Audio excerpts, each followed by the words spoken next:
Hi, welcome to another episode of Hot Takes. One unexpected side effect, if you will, of the whole of the British Steel debacle is the emergence, or re-emergence should we say, of the shady deal done between Nicola Sturgeon and Sanjeev Gupta.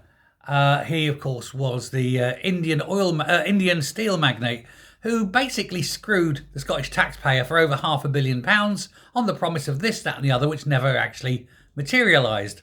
The money then disappeared. Makes you wonder how much of that money will suddenly reappear many years from now in the possession of the likes of Nicola Sturgeon, for example. Who knows? Maybe nothing. Maybe she is innocent and just stupid. Or maybe I'm just not, cynical enough.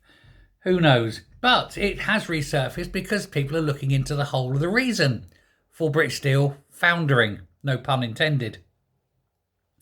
Now, he is deep. Sanjeev Gupta, that is. He is somewhat questionable, shall we say, in terms of his shadiness.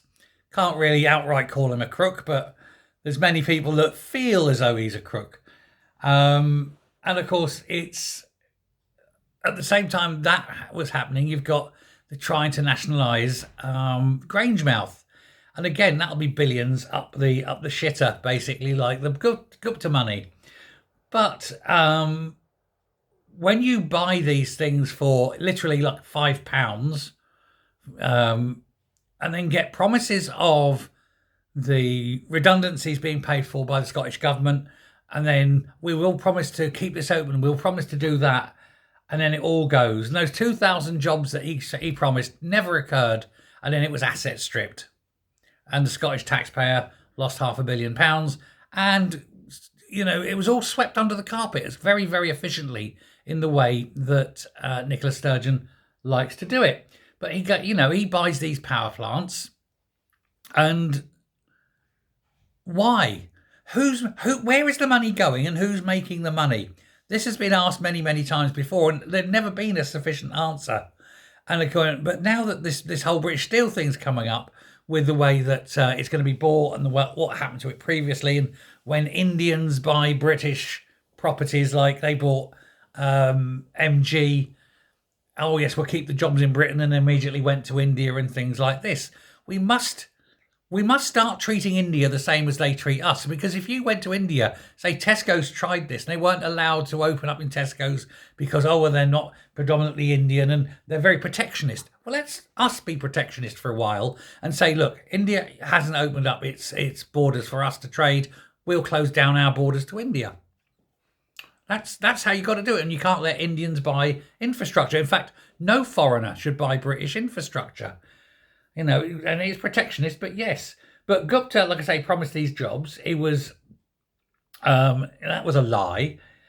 He said he would invest money into it. He never did. That was a lie.